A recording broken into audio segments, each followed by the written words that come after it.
In 1982, 3 bodies were discovered in the Green River near the outskirts of Seattle, Washington. The victims, all of which were young females, were determined to have died due to strangulation and have all been raped. Over the course of the next few years, a large number of young girls, either runaways or prostitutes, would disappear from the King County area, only to turn up lifeless and sexually abused in the woody areas surrounding the Green River, prompting the assembly of the Green River Task Force. These killings would be deemed as the work of the Green River Killer, Gary Ridgway.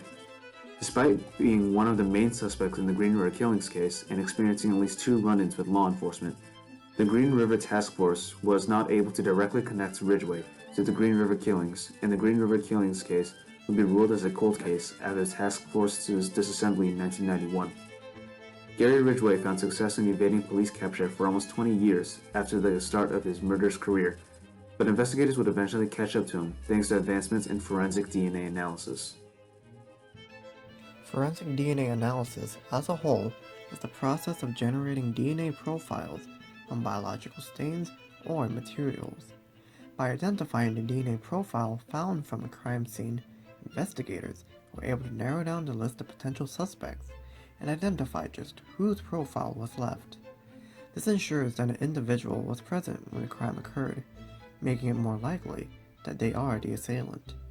The problem with forensic DNA analysis, however, stems from the fact that perfect matches are few to be found, and as a direct result, cannot be used as a definitive piece to arrest someone. Starting off from the early 1900s, when Austrian biologist, physician, and immunologist Karl Landsteiner discovered the ABO blood groups. This is believed to be when the field of serology first came into existence. From saving countless lives from incorrect blood transfusions during the Great War, Landsteiner's revelation became the stepping stone towards allowing investigators to individualize crime scene blood evidence.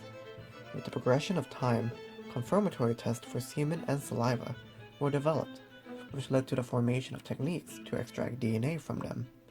As immensely useful as these tests were, they were far from perfect, as a number of confirmatory tests, such as the polylite and phenolphthalein tests, had their fair share of false positives. After Ridgway was under arrest as the main suspect for the Green River killing case, the police used various intricate methods such as the polygraph to prove that Ridgway is the murderer of this victim. However, the polygraph shows that Ridgway was normal and did not lie. In fact, the American polygraph was not accurate in passing the physiological test at that time. On one hand, the technology is immature, and on the other hand, due to Ridgway's indifferent criminal psychological structure, his inner self is relatively calm while doing the test. During the interrogation, the police searched Ridgway's home and took a DNA sample. This was the most accurate thing the police did in this case. However, unfortunately, at that time in Seattle, the development of DNA technology analysis was immature, and some valid comparisons were not made immediately. Finally, in the lack of conclusive evidence, Ridgway was acquitted and led to a cold case. When the case reopened in 2001, at this time, DNA technology has been widely used in criminal investigation. Using PCR and STR techniques, King County forensic scientists were able to develop a DNA profile using the semen sample collected from the first 3 victims of the Green River killer. Investigators were then able to confirm a match with the DNA profile with the one of Gary Ridgway that was developed using his hair sample collected during his arrest back in 1987. The match proved that the Green River killer was Gary Ridgway, and he was the one responsible for raping and taking the lives of the first 3 women. Although investigators were not able to prove that Ridgway was responsible for the other deaths due to lack of forensic analysis data, the police immediately arrested Ridgway, who had been in impunity for nearly 20 years, but he still refused to plead guilty with the police interrogation.